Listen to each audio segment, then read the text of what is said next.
Okay, you got a good setup here. What I liked was, as I was watching there, club face is squared up behind the center of the ball, club and ball are in the middle of your stance, your feet are about shoulder wide, posture's pretty good, upper body, lower body angle. The big thing was that right arm of yours tended to get too locked or straight. So fundamentally, try and keep the right hand a little bit softer or lighter pressure so you can tuck in the right arm like Stricker, right? Okay. That'll keep your shoulders square to the target.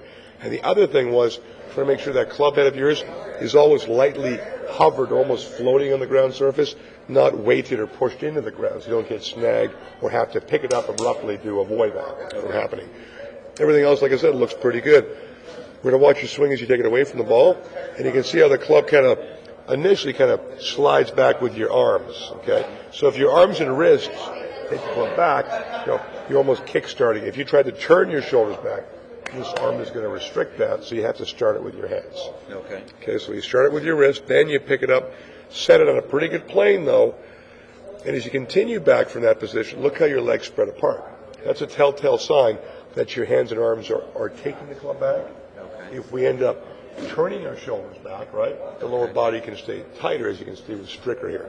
Because from there, you're going to have to drop the club down, fire the right knee forward towards the ball, clear the left hip out of the way, and then drive on through it. And you did that, but you're not hitting tons of balls. Again, I heard you, between working kids, you can't be hitting balls all the time, so that's tough to repeat. Okay. So the less moving parts to your swing, the more it can repeat without having to put tons of work and reps into it to keep it that way. Okay. All right, so